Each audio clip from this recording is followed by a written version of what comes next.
En este vídeo vamos a hablar de la sociedad comanditaria por acciones.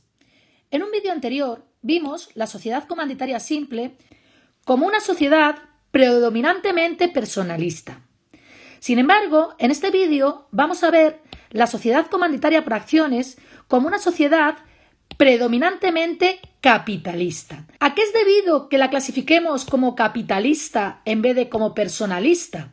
Pues principalmente por dos motivos. El primero es porque hay socios que solo aportan capital y este capital que aportan está dividido en acciones y además hay un capital mínimo que aportar que es igual que en el caso de las sociedades anónimas, que son las sociedades puramente capitalistas. Y en segundo lugar, porque la transmisión del capital es libre. Es decir, si un socio quiere vender sus acciones, lo va a poder hacer libremente sin tener que pedir permiso al resto de los socios. Es por estas dos características que se dice que la sociedad comanditaria por acciones le da más importancia al capital que a las características de los socios y por ello se llama sociedad capitalista.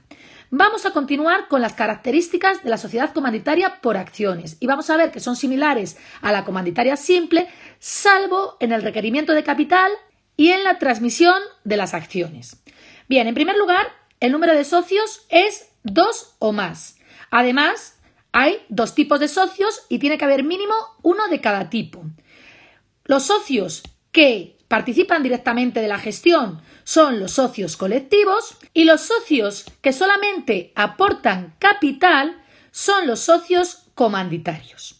Los socios colectivos que directamente participan en la gestión van a tener responsabilidad ilimitada frente a las deudas. Es decir, que van a responder personalmente con todo su patrimonio presente y futuro. Sin embargo, los socios comanditarios solamente van a tener responsabilidad limitada al capital que han aportado a la empresa. Como vemos, esta característica es idéntica a la sociedad comanditaria simple y además es la que define el tipo de sociedad comanditaria. 2 socios, 2 tipos de socios que tiene que haber de los 2 tipos, socios que gestionan la empresa y socios que aportan capital. Vamos a continuar con el requerimiento de capital. En este caso sí cambia respecto de la sociedad comanditaria simple. El requerimiento de capital son mínimo 60.000 euros, que tienen que estar dividido en acciones y además en el momento de la constitución tiene que estar totalmente suscrito todo el capital social, pero desembolsado en al menos un 25%. Estas características son similares al requerimiento de capital en una sociedad anónima, que como antes hemos comentado, es una de las razones por las que este tipo de sociedad se considera capitalista. Continuamos con las características.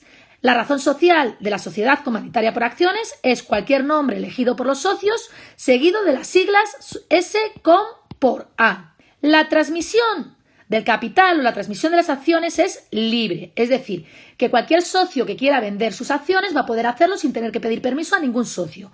Como antes hemos comentado, esta es la otra característica que hace que las sociedades sean capitalistas, este tipo de sociedades sea capitalista.